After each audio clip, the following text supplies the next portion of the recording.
তোমরা তো জানো না কখন তোমরা মরবা। শোনো, তুমি অপরাধ করিও যদি তোমার মনে হয় আল্লাহ তোমাকে দেখে না, তখন করিও। তুমি অপরাধ করিও যদি তোমার মনে হয় আল্লাহ তোমাকে জিজ্ঞেস করবে না, তুমি নিশ্চিত বেঁচে যাবা। তুমি অপরাধ করিও যদি তোমার মনে হয় যে আল্লাহ তোমার জন্য জাহান্নাম নির্ধারণ করবে, আর তুমি আল্লাহকে বলবা আল্লাহ আপনি বললেই হবে না আমি জাহান্নামে যাব। যদি এই ক্ষমতার অধিকারী হও তাহলে তুমি অপরাধ করিও। তোমাকে বলি, মহিলা, মা, বোন, চাচা, চাচি, নামাজ ছাড়া মানুষ মুসলমান থাকে না। ওয়াল্লাহি আমি বলছি না কোথায় বাঁধবেন, তর্ক পরে। আমি বলছি আপনি নামাজটা স্টার্ট করেন।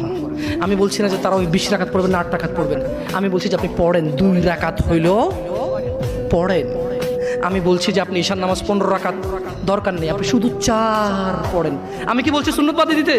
আমি বলছি যে তুমি পড়ছো না, শোনো, ভয় পেও না। ঈশান নামাজ 15 রাকাত তোমার উপরে ফরজ নয়। আমি তোমাকে না করছি না 15 রাকাত পড়তে। আমি বলছি যে তুমি নামাজই পড়ো না, 4 পড়ো। এই 4 রাকাত ঈশা না পড়লে তুমি মুসলিম নও।